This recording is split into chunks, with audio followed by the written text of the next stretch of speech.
Hey there viewers, welcome back to another exciting episode of Ray of All Trades. Today I have the privilege of working on a family heirloom. It is a Stihl 010 AV. Check this thing out.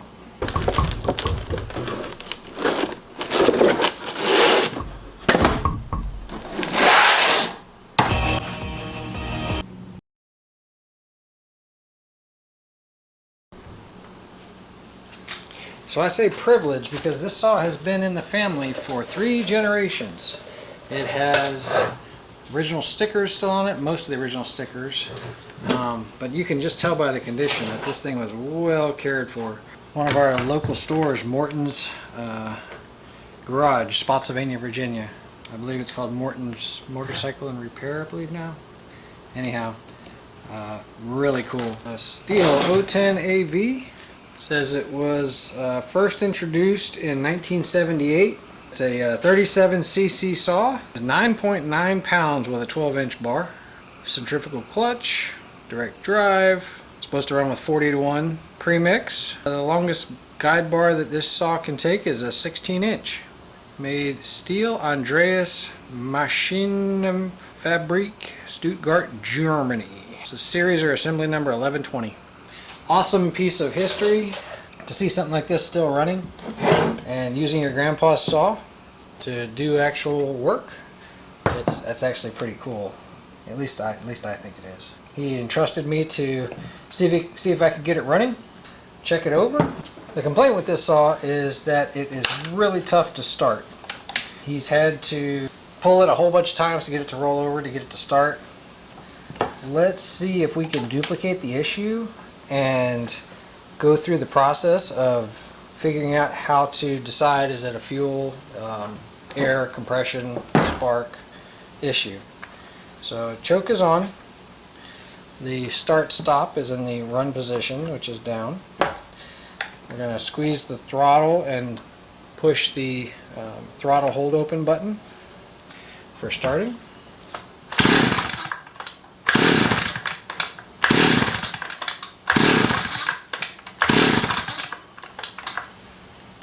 Choke is on.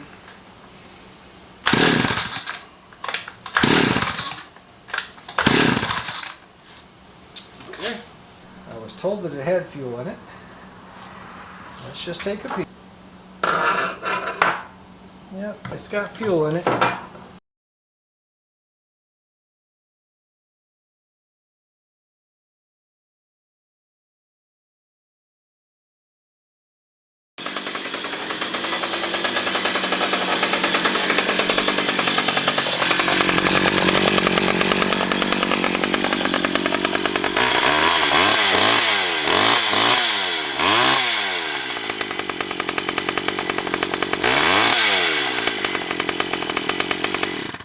A little slow on the pickup.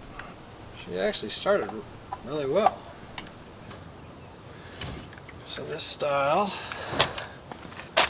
has the high jets on up top, the low jets down below, and you access it through here. Let's get it, see if we can get it running just a little bit better.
get the air filter back on. I doubt that it's going to have anything to do with it. I do want to show you how the choke works in this thing. So that's choke off. The choke moves out the way. Choke on, that plate moves down, which actually sits on top of that carburetor. So that's how the choke works in this thing.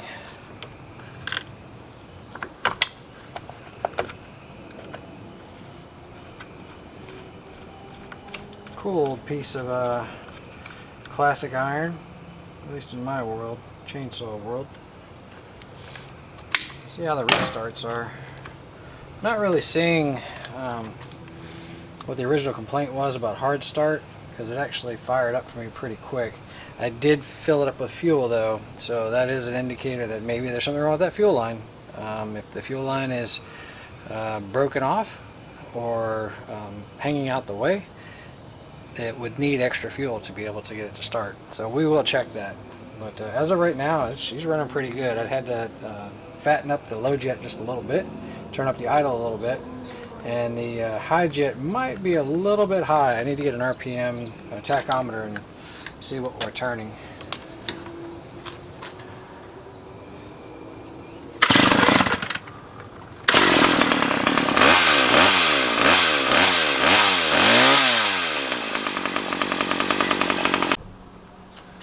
Alright, so let's get the gas out of this thing. It oils fantastic. It runs much better after adjusting the carb. Starts easy.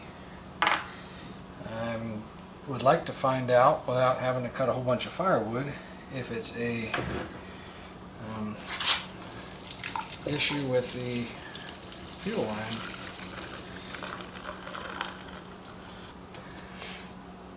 So like I mentioned, I did not anticipate that it was going to start and run. All it took was a carb adjustment to get it going. But had it not started, I would have taken some premix and put it straight into the carburetor and see if it pops off with and without choke. If that didn't work, I would have pulled off the spark plug boot and pulled the spark plug, see what kind of condition it looked like it was in, and then laid it up against something metal, pulled the handle over to verify it was getting spark, make sure there's nothing wrong with this kill switch, make sure there's nothing wrong with the plug, make sure there's nothing wrong with the coil. But it runs, so I couldn't do all those items to show you how to diagnose those. So let's see what's going on with this fuel line, make sure that it's not an issue, and maybe it was just hard to start because it was a misadjusted carburetor. So on the carburetor, like I said, I brought the idle up a little bit, and I also fattened up the low jet, which means that I've richened it, which means I went counterclockwise, so I opened it up. Fuel lines look like they're in pretty decent shape. I believe that's my return, and I believe that that's my supply.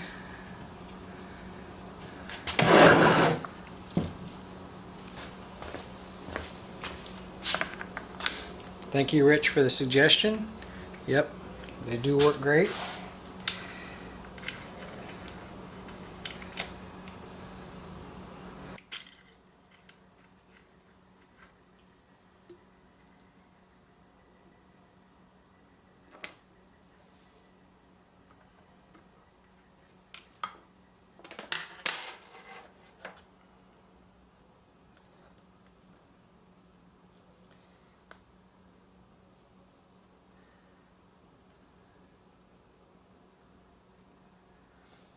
So what I'm checking is the gas line itself, and it's a little on the squishy side.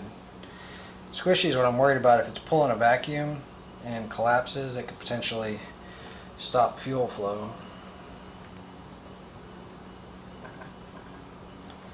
And then also looking at the condition of the fuel filter, and it actually doesn't look too bad. But yeah, that fuel line seen better days. So this is my fuel line. I'm going to pull it out of the tank.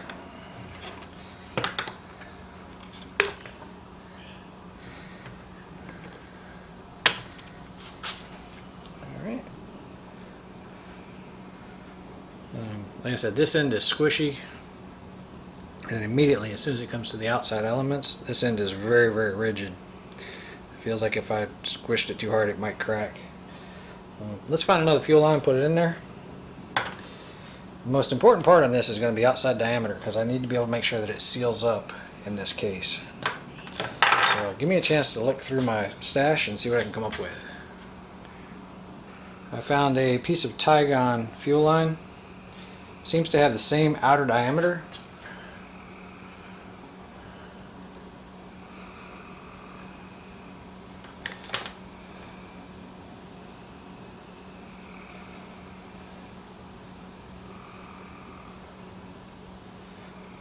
It's a pretty close match from what I'm looking at. That should be fairly snug coming through that hole, which again, we're worried about it leaking fuel. Tygon fuel should hold up. Fuel line should hold up to ethanol fuels. At least that's what it's noted for. We do want to go ahead and get the measurement. Let's make this one just a little bit long in case it wasn't reaching the bottom of the tank. So we have room to pull it out and trim it if we have to.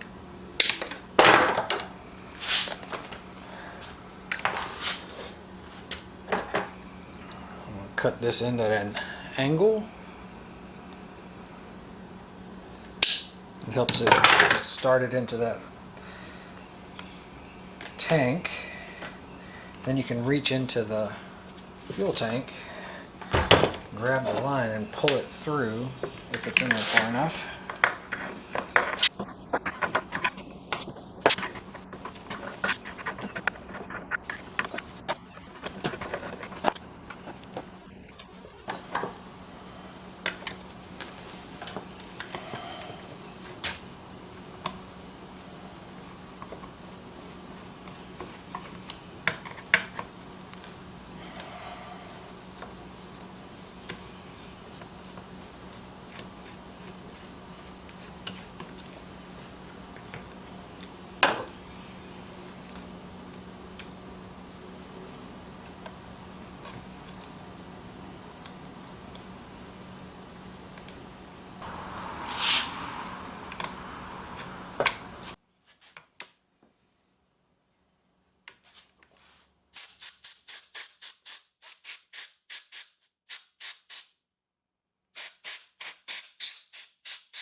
Make sure that the gasket's still intact.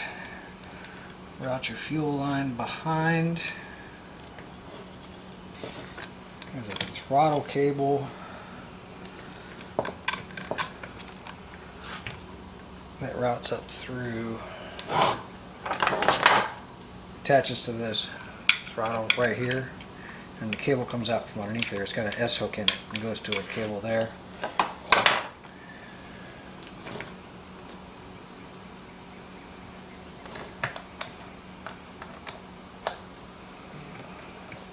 Just making sure that that bolt doesn't impact that fuel line, or excuse me, that throttle line.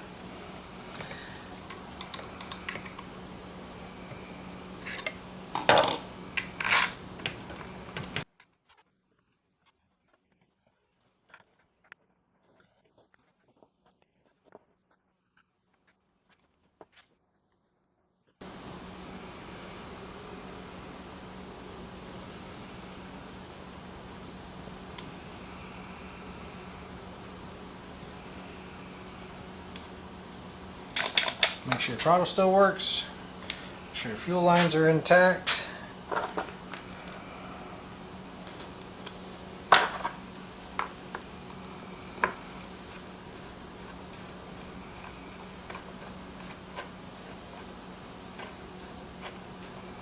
Pull off this fuel line. Cut it flat. Taking that sharp edge that we put on off earlier. I'm going to put a smaller fuel filter in. There we go.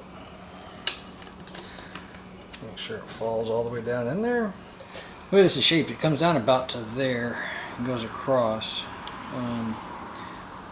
The Fuel filter's resting in the bottom. It takes a sweep around this way and comes over that way and rests on the bottom. So it should have no problem picking up fuel from there. Put the fuel port back in.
So here we are following day. Let's see how long it takes to start. Turn the start switch on, push the choke up. It still has gas and oil from last night. Let's see how many pulls it takes to get this thing to fire up. I'm going to try to do a drop start. It makes it a little easier on me because when I try to pull this, it tries jumping off the table.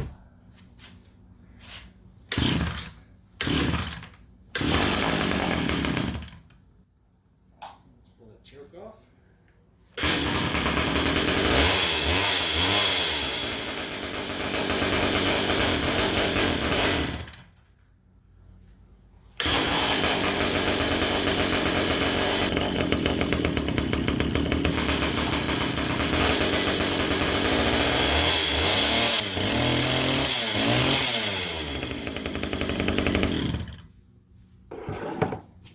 I think that starts just about like every Stihl out there on the market.